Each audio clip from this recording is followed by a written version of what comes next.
Bonjour à tous, je vous invite à vous abonner à cette chaîne, à aimer, à partager, à commenter ces vidéos, c'est très important. C'est une manière de nous soutenir. Merci à vous tous. Bonjour Valentin Schirmer. Bonjour Clémence. Je rappelle que vous êtes également, en plus d'être avec nous sur Ligne Droite, rédacteur en chef de l'Étudiant Libre. Et l'Étudiant Libre qu'on peut toujours se procurer pour le dernier numéro. C'est ça, le dernier numéro, tout comprendre sur le clivage entre les souverainistes et les identitaires au sein du camp national, à retrouver sur Amazon pour seulement 6,90 €. Donc voilà, pour vos petits-enfants, vos enfants, ou pour vous-même. Avec une très il n'y a belle pas de mauvaise couverture. raison de ne pas l'acheter. Voilà, exactement. Merci beaucoup Valentin. Et on se tourne tous les deux vers notre invité du jour.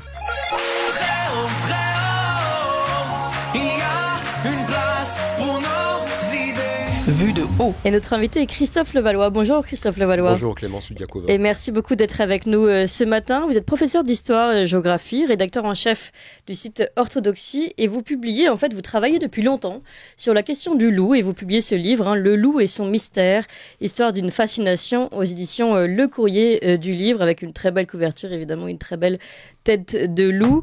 Alors oui, c'est vrai qu'il y a une fascination, on le sait, sur le loup. On le sait, on le ressent depuis qu'on est tout petit. Il y a des contes sur le loup, le grand méchant loup en France, mais aussi la louve nourricière, évidemment, de Romulus et Rémus. Et cette attraction, on va dire, répulsion, vous tentez de la comprendre à travers les grands mythes et également à travers notre histoire commune avec le loup. Et c'est tout ce que vous racontez, c'est absolument passionnant, c'est très fouillé. C'est véritablement une thèse sur le loup à travers votre livre. Alors tout d'abord, pour commencer, Christophe Levallois, comment vous vous êtes intéressé au loup, vous, professeur d'histoire et de géographie? Pourquoi une telle passion soudaine, on va dire, pour le loup? Alors la passion n'est pas soudaine, elle a plus de 35 ans. Le premier ouvrage que j'ai publié sur le loup est paru en 1986. Il s'intitulait Le symbolisme du loup. Il y a un deuxième qui est paru une dizaine d'années plus tard. Et là, c'est le troisième qui prend en compte toutes les avancées scientifiques qui ont été considérables depuis maintenant plus de 20 ans concernant le loup. Au départ, il s'agissait d'un intérêt, d'une curiosité, d'un étonnement même, de la place de cet animal dans les différentes traditions, dans les contes, les légendes, les mythologies. Et c'est quelque chose qui m'a beaucoup étonné. Alors j'ai voulu en savoir plus, parce que moi aussi, comme vous l'avez dit, effectivement, enfant, on est bercé par toutes ces histoires de loups. J'ai même dans ma famille quelques histoires de loups qui m'ont été racontées, qui remontent à la fin du 19e siècle et au début du 20e siècle, de confrontation avec le loup. Donc, c'est un animal réel, on n'est plus dans les réel, contes. Exactement. Et donc, on est avec un animal qui nous accompagne finalement durant toute notre existence. Et l'on s'aperçoit que cet animal a vraiment, dans toutes les sociétés humaines, jusqu'à l'équateur, a une très grande importance. Et finalement, c'est aussi l'un des éléments fondamentaux de cet ouvrage, c'est qu'il nous parle aussi beaucoup de l'être humain. Il nous fait comprendre beaucoup de choses sur l'être humain et sur les sociétés humaines. Et donc, j'ai voulu en savoir plus. Et plus je travaillais, plus j'en apprenais sur cette question-là, et plus la fascination grandissait. Parce que on s'aperçoit qu'il est vraiment au cœur de multiples enjeux qui ont traversé toutes les sociétés humaines depuis des dizaines de milliers d'années. Oui, alors c'est très intéressant en effet, vous l'expliquez dans votre livre, cet effet miroir du loup qui nous renvoie finalement à notre propre image, et peut-être le fait qu'aujourd'hui, si nous comprenons ou si nous cherchons à comprendre un peu mieux le loup, c'est aussi parce que nous-mêmes, nous nomadisons, on va dire, je ne sais pas si c'est très français, mais ça, on y reviendra c'est plutôt à la fin de votre livre. Peut-être pour commencer, parler des grands mythes et préciser tout de suite, c'est très intéressant parce que vous avez traversé les mythes de l'histoire du loup, mais pas seulement les mythes français. Et c'est là qu'on dépasse, nous, on est plutôt sur une image assez effrayée du loup, on va dire, le grand méchant loup, etc. Tandis qu'il y a d'autres lui donnent un espace totalement différent. Les mythes et les légendes relatifs au loup sont présents en Amérique, bien sûr en Europe, en Afrique, notamment en Afrique du Nord, et aussi en Asie. En fait, pratiquement tous les continents connaissent des mythes ou des contes, des légendes sur le loup. Oui, c'est un animal qui représente, d'un point de vue qu'on peut qualifier de symbolique ou d'allégorique, beaucoup de choses.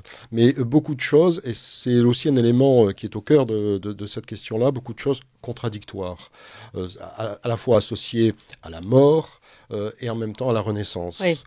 À la Alors fin donnez-nous et au des commencement. exemples. Alors la mort, Vous par parlez de la exemple. porte de l'enfer, par exemple. Oui, effectivement. Dans un certain nombre de traditions, je pense à la tradition germano-scandinave ou la tradition étrusque, et également la tradition grecque, le loup est associé aux enfers, à la mort. C'est le loup Fenrir qui dévore Odin, par exemple, dans la tradition germano-scandinave. Odin qui est pourtant lui-même maître des loups. Hein.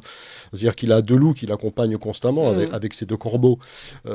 Donc il y a là un enseignement extrêmement intéressant, parce que c'est une figure d'équilibre, finalement, entre des forces contradictoires. À la fois les corbeaux qui sont la pensée et la mémoire, et puis les loups qui expriment la voracité du monde. D'ailleurs, c'est même l'un des noms des 2 loups qui l'accompagnent. On retrouve aussi cet élément infernal lié au loup dans la tradition étrusque. Bon, j'évoque un certain nombre d'exemples. Mais le loup, y compris en Europe, c'est aussi la louve qui a nourri Romulus et Rémus. Et chose étonnante, toute la légende liée à Romulus et Rémus a une structure symbolique que l'on retrouve aussi dans des contes, légendes, des mythes turco-mongols. C'est-à-dire que vous avez à la fois, alors il y a le fleuve qui est là, il y a l'eau qui est toujours présente, qui est toujours présent avec le loup, avec les loups-garous aussi. Il y a toujours une présence aquatique aussi qui est liée à l'hiver. Donc c'est le Tibre en l'occurrence pour Romulus et Rémus. Il y a la grotte du Lupercal. Mais vous avez aussi de cette grotte provient une source. Vous avez aussi un figuier qui est là, qui est un élément axial qui s'appelle ruminal et qui est intéressant parce que ça vient du latin rumis qui signifie mamelle. C'est-à-dire que sous le figuier qui signifie mamelle, les 2 jumeaux sont nourris par la louve. Vous avez aussi un pivert qui représente Mars. Mais vous avez là tous les éléments symboliques d'un commencement. Et c'est un commencement qui marque l'histoire de Rome, la louve que l'on a appelée Acca Laurentia. Mais cette louve, finalement, est la figure emblématique de Rome, c'est la mère de Rome, Mater Romanorum, la mère de Rome, et accompagne les Romains et leur donne un état d'esprit, finalement, que l'on retrouve dans le côté martial de la civilisation romaine antique. Valentin Chabot. Oui, effectivement, et je voudrais un petit peu poursuivre sur cette image, puisque vous le dites très justement, elle est très intéressante, cette image du loup, symbole du chaos, mais symbole donc d'un âge qui s'effondre, et en même temps d'un âge qui vient aussi d'un nouvel âge. Vous l'expliquez donc dans Fenrir, le loup, donc le loup Fenrir mange Odin, dévore Odin, donc dévore le monde actuel, mais finit par être tué par un autre personnage, et donc à faire advenir un monde nouveau. Oui, qui est tué par Vidar. Voilà. Vidar, c'est un fils d'Odin. C'est un fils, c'est en quelque sorte un double d'Odin, mais c'est un Odin qui est en réserve en quelque sorte, qui vit dans la forêt, un peu dans le monde vierge, dans le monde qui n'est pas encore accompli finalement, et qui se prépare à sa mission, c'est-à-dire être le précurseur du monde à venir. C'est ça, et en plus, donc il y a 2 mondes aussi, on peut sur le plan matériel, mais on peut aussi imaginer, et vous le dites aussi, que ce loup est une transition entre le monde matériel, le monde des hommes, et le monde de l'au-delà. Donc il y a vraiment une sorte de schéma de frontière, et alors c'est très symbolique, mais on peut presque dire que le retour des loups, notamment en Europe, peut aussi accompagner, en tout cas dans l'imaginaire, dans le symbolisme, l'idée d'un monde qui va vers le chaos, mais pour ensuite donner à devenir sur quelque chose d'autre. Alors, je ne le vois pas comme ça. Là, c'est plus la relation au nomadisme qui était évoquée effectivement tout à l'heure. C'est le loup est lié à un certain nombre de grandes questions, notamment notre rapport à la nature, notre rapport à l'animal et plus particulièrement à l'animal sauvage. Et c'est là où sont les enjeux aujourd'hui concernant le retour du loup. C'est là où ça nous pose question. Il y a aussi d'autres questions avec lesquelles le loup est lié, c'est celui de notre rapport à la domination, à la servitude et à la liberté. On retrouve ça par exemple chez La Fontaine, le loup et le chien, mais aussi chez Alfred de Vigny, la mort du loup, exactement, la mort du loup. C'est la question qui nous est posée. Et c'est pourquoi je dis que le loup est est au cœur de grandes questions que nous nous posons. Et en étudiant le loup, en suivant le loup dans les différentes traditions, dans les différentes cultures, on est amené justement à voir d'une manière un peu différente toutes ces grandes questions. C'est l'individu et la collectivité aussi. Hein. C'est le loup solitaire, qui est une image qui est souvent évoquée, mais c'est aussi la meute, autre image, où là, on a une collectivité, l'expérience d'une collectivité en action, finalement. Hiérarchique, organisée, très liée, avec une très grande intimité entre les membres, une très grande solidarité aussi entre les membres, et puis le loup solitaire qui, lui, va essayer de fonder une nouvelle meute, de trouver un nouveau territoire. Il y a aussi la relation géographique avec un espace, la meute, puisque une meute, elle s'occupe d'un territoire, elle a son territoire. Elle est à la fois semi-nomade, elle est pas complètement sédentaire, mais en même temps, elle est dans un espace territorial qu'elle surveille de façon très stricte, très forte. C'est-à-dire que s'il y a un autre loup qui vient sur ce territoire, eh bien, il est prié de partir, et s'il ne part pas, ça peut conduire à sa mort. Et inversement, vous dites dans la question des prélèvements, on va dire, du loup, c'est-à-dire que du loup qui est tué tout simplement pour équilibrer, on va dire. Oui, parce que prélever, c'est un terme fémique. C'est ce que vous expliquez, voilà. Il y a aussi justement alors est-ce que c'est français, un déséquilibrage, enfin le fait qu'on déséquilibre justement cette meute, mais également un espace finalement géographique. On va y revenir, mais je voudrais avant ça, donc on a parlé des mythes, et évidemment vous allez beaucoup plus profondément dans tous ces mythes et tout ce qu'ils racontent, et c'est absolument passionnant. Je voudrais qu'on parle avant d'arriver sur la problématique du loup aujourd'hui, sur l'évolution, comment le regard, notre regard, on va parler de nous, regard occidental, a évolué vis-à-vis du loup, et peut-être justement parce qu'il a disparu aussi de nos campagnes pendant longtemps. Comment vous avez vu cette évolution ? Alors la disparition, elle est assez récente au regard de notre histoire, de notre relation avec le loup. Parce que cette histoire, on peut la suivre sur des dizaines de milliers d'années. Justement, c'est ce que j'explique. Au moins 30 000 ans, même un peu plus de 30 000 ans. Et c'est ce qui est intéressant, parce qu'on a des restes archéologiques qui nous permettent de retracer quelques éléments de cette histoire. Et chaque année, on apprend davantage. Donc, il faut s'inscrire dans la très longue histoire pour un peu comprendre ce qui se passe. C'est pas l'histoire conjoncturelle, l'espace, mais c'est une très longue histoire.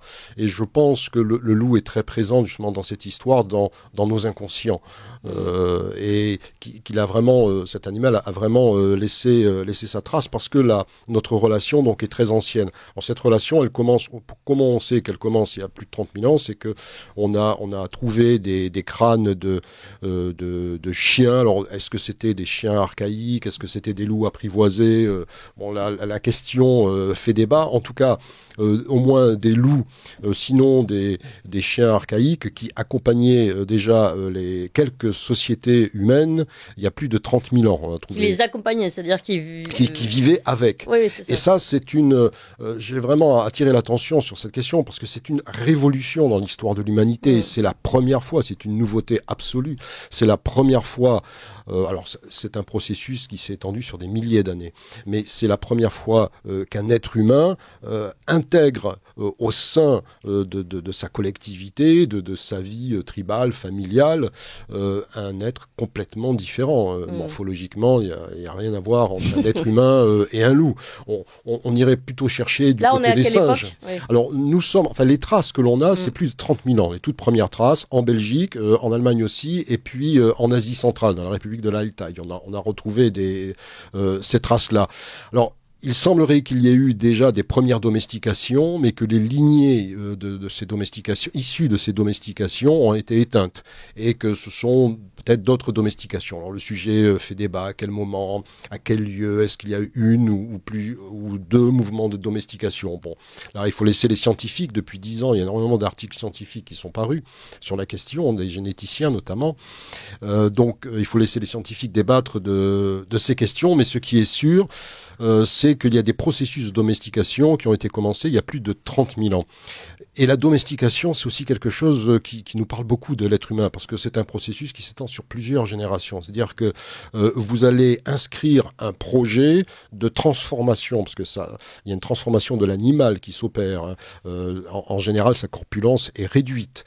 Il garde un comportement, mais il acquiert aussi d'autres types de comportements que l'on va sélectionner. Donc c'est vraiment un projet de transformation d'un autre être qu'ont pensé à ce moment-là les êtres humains. Donc ça montre toute l'ingénierie déjà des êtres humains de cette époque-là. Et ils ont particulièrement réussi. Ça montre aussi le regard qu'ils ont porté sur le loup, parce qu'ils ont pensé que c'était possible avec le loup. Donc ce qui veut dire, dès le début, ce qui veut dire qu'ils l'ont observé, qu'ils le connaissaient bien, qu'ils voyaient son mode de fonctionnement. Alors on s'est interrogé. Ils se sont observés. Il y a sûrement le loup qui a observé. Alors le loup a observé parce que le loup est un animal curieux. Oui. Lorsqu'il voit quelque chose qu'il ne connaît pas, il est curieux. On pense, en tout cas c'est le cas, c'est la thèse de certains chercheurs que cela a pu commencer par ce qu'on appelle du commensalisme, c'est-à-dire que tout simplement les loups ont profité des restes, donc alimentaires, oui, des sociétés humaines, et petit à petit se sont habitués. D'autres disent sont des louveteaux qui ont été apprivoisés, puis qui au contact des êtres humains finalement eux aussi se sont habitués. C'est tout à fait possible. Peut-être qu'il y a eu plusieurs phénomènes de ce type qui se sont produits. Toujours est-il, c'est que plus on avance dans l'histoire, c'est-à-dire qu'il y a quelques traces qui ont plus de 30 000 ans, elles sont peu nombreuses, il y en a quelques autres qui sont entre 20 000 avant Jésus-Christ et 30 000 avant Jésus-Christ, et puis après, à partir de 20 000 avant Jésus-Christ, les traces sont de plus en plus nombreuses. Et là, les lignées de chiens, on pense qu'il y a une dizaine d'espèces de chiens, déjà il y a à peu près 10 000 ans, qui existent. Donc qui ont été croisés, sélectionnés, éduqués aussi. Donc en fait, ce qui permet de répondre aussi en partie à cette question de la fascination du loup, c'est le chien. C'est l'histoire du chien qui nous en dit beaucoup sur le loup. Et là, il y a un regard, c'est en grande partie inconscient, parce que le loup, finalement, c'est celui qui est resté à l'état sauvage, donc qui a refusé, qui, comme le dit Alfred de Vigny, si magnifiquement, est celui qui n'entre pas dans le pacte des villes, celui qui ne veut pas être servile. Et donc, il y a un regard à la fois plein d'admiration et en même temps de crainte que l'on redoute, parce que c'est celui qui refuse finalement. Alors, bon, bien entendu, le loup n'a pas du tout conscience de cela. Mais il garde du coup sa part de mystère que le chien perd peu à peu. Le chien, c'est celui qui a accepté, alors qui en tire profit, qui apporte énormément, le meilleur ami de l'homme, qui apporte énormément à l'être humain, dont l'être humain profite aussi largement. Mais il y a ce que certains ont appelé une alliance qui s'est produite, et même certains, je pense à une chercheuse américaine, Pat Chipman, donc a dit que c'est grâce à cette alliance entre l'homme et le loup que l'Homo sapiens a pu vaincre Néandertal, parce que tout simplement lorsqu'il chassait avec les chiens, il rapportait beaucoup plus de nourriture dans une époque difficile, nous sommes dans la dernière glaciation, beaucoup plus de nourriture, et c'était un avantage décisif à cette époque-là. Valentin. Oui, pour poursuivre sur cette proximité entre l'être humain et le loup, vous expliquez donc effectivement qu'on a domestiqué sur le très long terme les loups jusqu'à en faire des chiens, mais il y a également aussi des exemples dans l'histoire que vous citez d'enfants sauvages qui, eux, ont réussi à survivre dans une meute de loups, qui ont été accueillis par les loups. Donc ça montre que le processus inverse est aussi possible, et que donc vraiment il y a une très très grande proximité, peut-être plus qu'avec le singe, de l'humain envers le loup. Oui.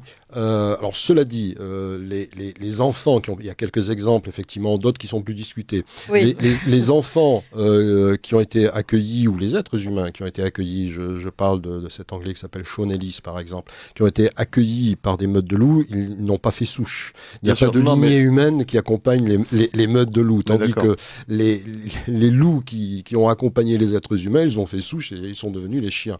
Voilà, là c'est la grande différence, mais ça nous montre que le loup, alors ça rejoint une question actuelle, à savoir que le loup est-il dangereux pour l'être humain ?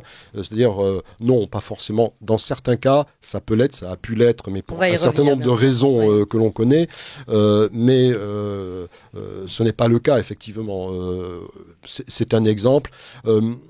L'autre exemple que l'on peut donner, par exemple, c'est ce photographe animalier qui s'appelle Vincent Munier, que vous connaissez. Vous avez peut-être vu les photographies qui étaient, vous savez, dans le Grand Nord canadien, sur l'île d'Ellesmer, et qui, à la recherche des loups arctiques, des loups blancs arctiques, et qui l'a rencontré alors qu'il était tout seul dans ce grand désert de glace qui est l'île d'Ellesmer, qui a rencontré une meute de loups, 9 loups qui sont venus le voir, qui l'ont approché à quelques dizaines de mètres et qui sont repartis. Et il en a tiré de magnifiques photographies que l'on peut trouver sur Internet et aussi des vidéos, des films que l'on peut trouver sur Internet. Il n'a pas été agressé, il aurait pu l'être. Hein. Les loups arctiques sont des loups qui attaquent des bœufs musqués, vous voyez. Alors un être humain isolé, ça ne leur fait pas peur. Mais ils sont venus par curiosité, ils l'ont approché, ils sont repartis.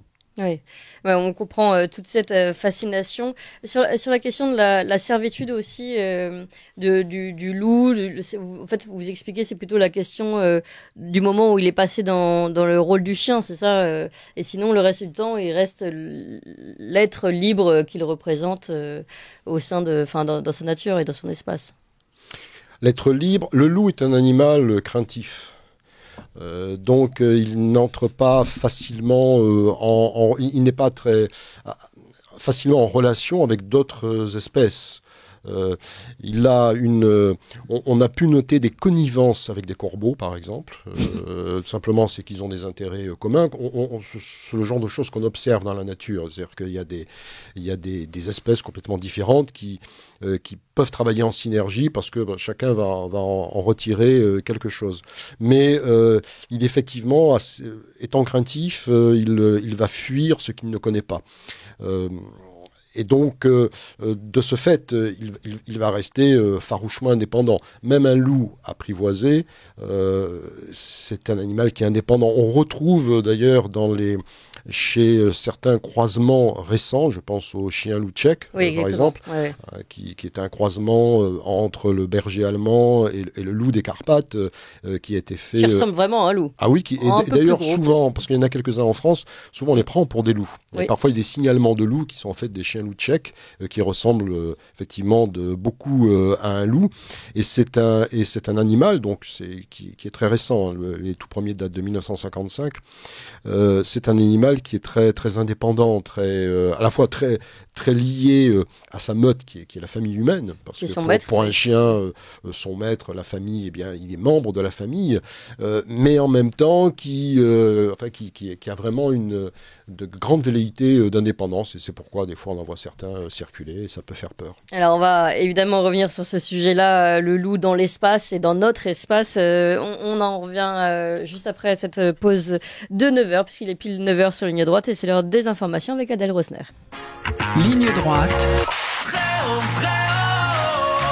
il y a une place pour nos idées. Vue de haut. Christophe Levallois, professeur d'histoire-géographie, rédacteur en chef du site orthodoxie.com et auteur de ce dernier livre sur le loup, parce qu'il y en a eu plusieurs, Le loup et son mystère, histoire d'une fascination, aux éditions Le Courrier du Livre, avec, je le précise toujours, cette très belle couverture, évidemment, pour ceux qui aiment les loups. On a un magnifique loup en couverture.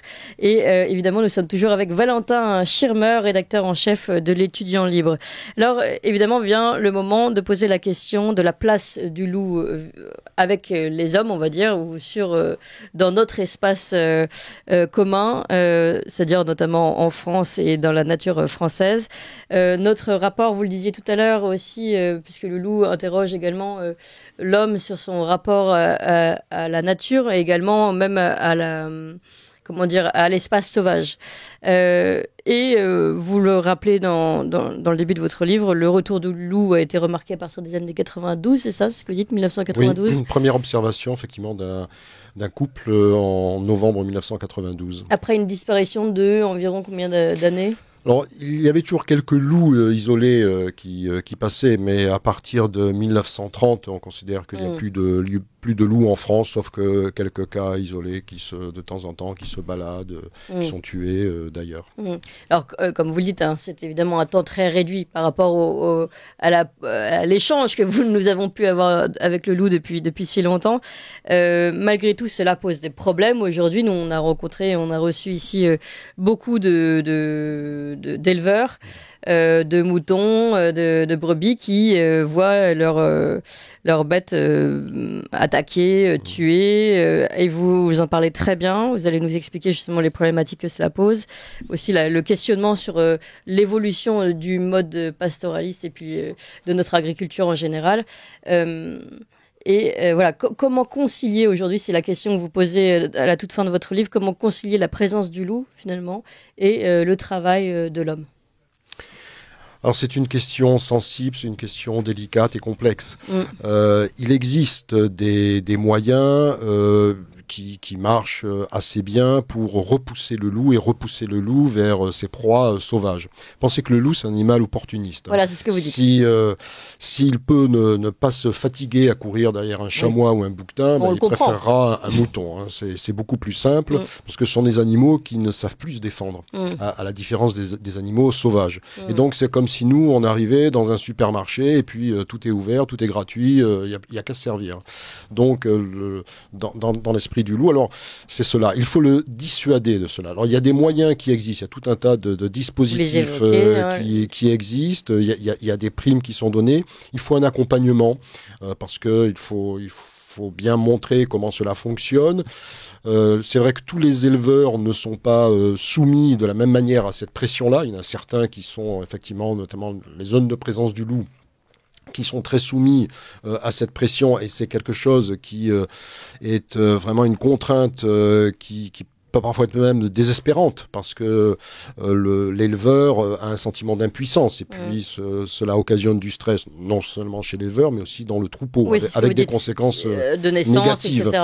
Effectivement, des fausses couches, moins de lait, un stress chez les animaux qui se répercute aussi sur vous comprenez quand même vraiment le désarroi de ces éleveurs, d'autant plus que, soulignons-le, et vous le dites très bien dans le livret de la même manière, que cela ne concerne que les élevages extensifs, c'est-à-dire justement ceux qui respectent d'une certaine façon aussi voilà, les filières de qualité, on va dire. Voilà. Les filières de qualité, bien entendu. Eux qui sont concernés par les attaques. Et ce sont, à mon sens, ces filières qu'il faut encourager. Mais alors, un encouragement serait, par exemple, qu'ils reçoivent des indemnités plus rapidement.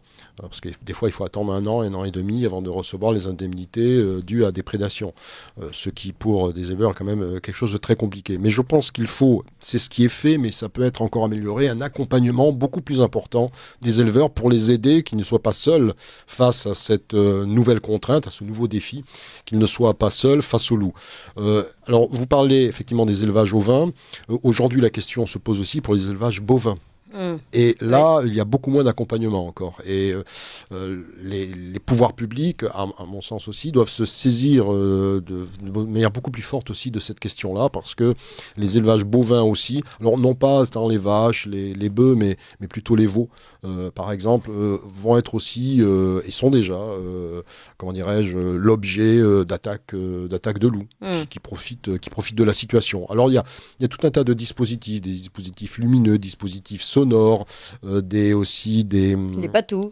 Des tirs d'effarouchement, des patous, effectivement, différents chiens, ce qui pose aussi d'autres problèmes d'ailleurs pour les promeneurs. Mais là aussi, il faut aussi éduquer les promeneurs à la présence de ces chiens de berger qui sont des animaux qui peuvent être redoutables pour ceux qui sont efficaces, mais qui peuvent être aussi redoutables pour les promeneurs, et il y a souvent aussi de nombreuses ça pose une question très très importante, et je vais laisser la parole à Valentin, parce que je sais qu'en plus on a un avis un tout petit peu divergent sur la question, mais c'est ça qui est intéressant, sur le rapport de l'homme, encore une fois, à l'état sauvage, c'est-à-dire que il a peut-être pris l'habitude aussi de pouvoir se promener dans les montagnes, dans les forêts, en considérant qu'il était à Disneyland, en fait, en gros qu'il n'y avait pas de danger.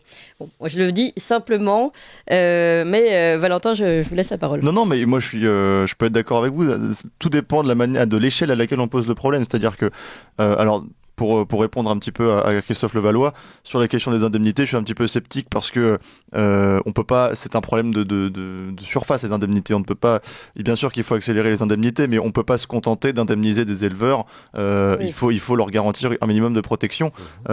Et puis d'ailleurs, on a des dispositifs. Alors Bruno Lecomte, qu'on a reçu au sujet du loup, nous signale des témoignages d'attaques de loups, même avec des patous, même avec des fils électriques, même avec des dispositifs sonore, donc tous ces moyens sont très insuffisants. La question, c'est de savoir quel rapport l'homme veut entretenir à la nature. En l'état des choses actuelles, si on veut conserver ce modèle de pâturage extensif, c'est-à-dire parce que les pâturages et les éleveurs, c'est aussi la raison pour laquelle le loup connaît ce problème, c'est qu'on a étendu considérablement depuis plusieurs décennies notre surface d'exploitation de la nature. En l'état actuel des choses, l'éleveur et le loup, l'homme et le loup se font concurrence et sont incompatibles. On n'est plus dans le modèle des sociétés nomades qui pouvaient se permettre d'aider le loup, enfin de coopérer avec le loup pour la chasse parce que le bétail était assez abondant. Donc tout dépend de la manière dont on veut envisager la nature, mais aujourd'hui, actuellement, en France, encore une fois, dans les zones à forte densité de pâturage, la présence du loup est incompatible, à mon sens, avec celui de l'homme. La question, c'est de savoir est-ce qu'on veut évoluer vers un autre modèle, vers un modèle où, effectivement, plus il y aura de gibier, plus il y aura de choses différentes, on pourra s'accommoder d'une présence du loup, mais à ce moment-là, ça va prendre encore une fois un temps considérable. Ma réflexion était sur l'état actuel, et il y a d'autres zones, d'ailleurs vous le dites aussi, dans le parc de Yellowstone aux États-Unis, en Sibérie, où les loups ont tout le loisir d'exister, ne posent aucun problème et aident même à la régulation des espèces. Tout simplement parce qu'il n'y a pas de pâturage assez dans ces zones-là. Moi, je pense qu'il peut tout à fait y avoir cohabitation. Hein. Alors, le 0% de perte, effectivement, ça, ce n'est pas possible. Bien sûr. Il y a toujours un risque. Il faut accepter le risque. Il faut accepter aussi que la nature vive sans qu'on contrôle la moindre feuille, la moindre racine d'arbre. C'est le risque à payer. Mais on peut limiter considérablement, et on le fait aussi, on peut limiter considérablement effectivement les effets qui peuvent paraître négatifs de la présence du loup. Ça existe. Je pense que le loup est important pour les écosystèmes. J'ajoute une chose, c'est que il y a aussi des problèmes, on en a parlé avant l'émission, de biodiversité vis-à-vis du loup, puisque dans certains écosystèmes, la présence du loup et le recul des pâturages peuvent engendrer des problèmes, notamment d'incendie, puisque c'est le pâturage qui permet la biodiversité, le renouvellement, la pluralité d'espèces, d'herbes, de feuilles, de plantes, et donc d'éviter un peu plus les incendies. Et l'autre chose, c'est que vous avez dit que le loup est revenu en France. Ce retour en France vient aussi d'une politique volontariste des pouvoirs publics. C'est une thèse. C'est une thèse, mais c'est pas la thèse majoritaire. En tout cas, les pouvoirs publics ont fixé depuis plusieurs années des objectifs de population de loups, et que donc on est vers un accroissement. Les pouvoirs publics ont la volonté, c'est affiché dans les rapports de l'UICN notamment, d'accroître la population de loups. Donc c'est là aussi où le problème de la cohabitation pose problème. Si on avait pour objectif de contrôler, de limiter la population de loups à quelques centaines d'espèces, d'individus, on pourrait à la limite se dire qu'il y a cohabitation. Là, le problème, c'est qu'il y a une volonté d'accroître, d'ailleurs pas forcément avec un objectif chiffré, la population de loups sur le long terme. Alors, accroître, c'est-à-dire qu'il faut qu'elle soit viable, cette population de loups. Pour qu'elle soit viable, il faut au moins 2-3 000 individus. Actuellement, on est peut-être à 1 millier, encore c'est un chiffre excessif.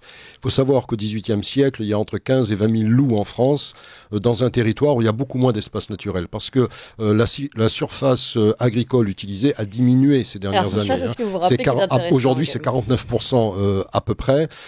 Et par contre, la couverture forestière, elle, a augmenté. Elle est à 31% aujourd'hui. Ce qui explique le retour, le développement, effectivement, d'animaux sauvages, en plus du loup. Il n'y a pas que le loup, effectivement, mais le loup est emblématique. Il y a le lynx qui a de grosses difficultés quand même, qui est toujours à la limite de l'extinction. Et puis il y a le chacal doré qui a pas très délicat, très feutré, très discret, revient aussi. On a pas de chacal. Pas de chacal qui revient également.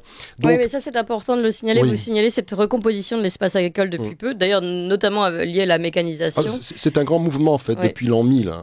Où on voit effectivement une diminution constante de la surface forestière en France, à tel point qu'à partir du XIIIe siècle, les rois de France commencent à prendre des ordonnances sur cette question-là. Colbert aussi a fait un énorme travail. Et puis au XVIIIe siècle, à nouveau, c'est la catastrophe. La Révolution française, c'est la catastrophe aussi pour les forêts. Et au début du XIXe siècle, les pouvoirs publics à nouveau reprennent la question en main parce qu'ils se rendent compte qu'on est à peu près à 12%, entre 12 et 15% au début du XIXe siècle de couverture forestière. Ce n'est pas suffisant. On a besoin du bois des forêts, par exemple pour les navires. Donc les pouvoirs publics reprennent cette question en main et on voit à nouveau la couverture forestière se développer, d'autant plus qu'en même temps il y a une déprise rurale, c'est-à-dire que les campagnes aujourd'hui sont infiniment moins peuplées qu'au XVIIIe ou encore au XIXe siècle. Pensez, en 1900, vous avez 40% de la population active qui est agricole, qui est dans l'agriculture. Aujourd'hui, on est entre 2 et 3% maximum. Donc, il y a toute une évolution de la société, alors qui explique d'une part et la disparition du loup au 19e, au 20e siècle encore, et puis d'autre part aussi le retour du loup et le retour ou la venue, pour le chacal doré, il n'était pas encore en France, d'autres espèces animales sauvages. Alors, et donc, vous l'expliquez bien, aujourd'hui, la nature dans ces espaces, finalement, il y a beaucoup d'espaces où la nature reprend totalement ses droits, et donc où le loup pourrait avoir sa place. En tout cas, c'est ce que moi, je pense que le loup a toute sa place dans notre environnement naturel.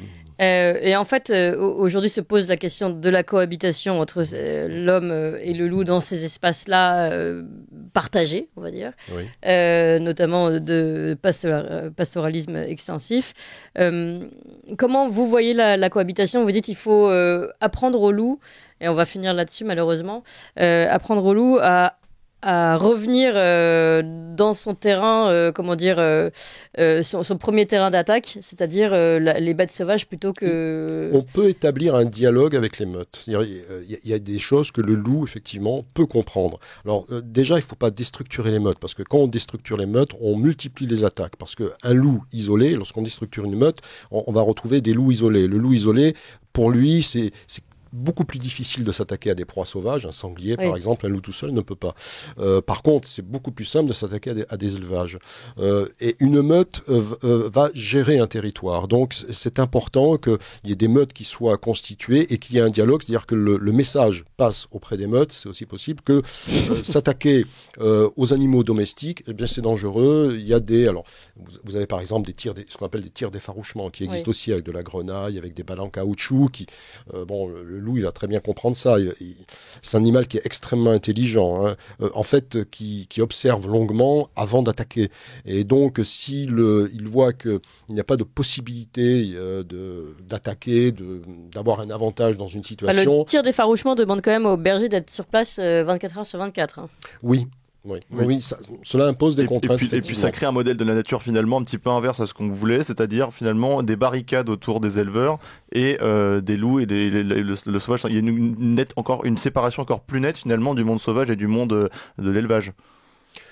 Le monde de l'élevage n'est pas un monde sauvage, depuis des milliers d'années.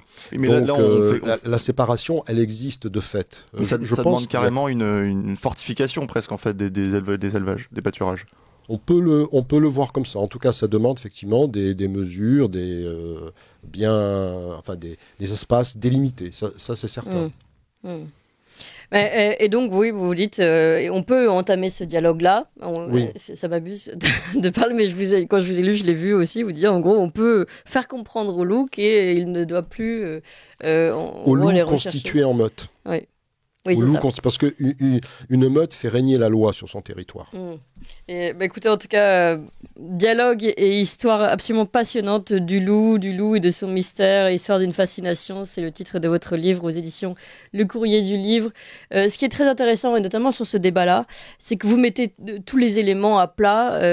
Vous avez forcément, vous, la thèse du dialogue, vous pensez que le dialogue est possible, mais tout est, les inconvénients pour les agriculteurs, pour les éleveurs sont bien notés, et voilà. Puis ensuite, il y a vraiment toute cette histoire du loup que je recommande à tous, chers auditeurs, puisque c'est absolument passionnant et j'imagine que tout le monde a toujours été un petit peu titillé par ce mystère du loup. Et bien voilà, vous avez beaucoup d'éléments dans ce livre de Christophe Levallois. Merci encore. Merci à vous, Valentin Schirmer. Et puis Ligne droite continue.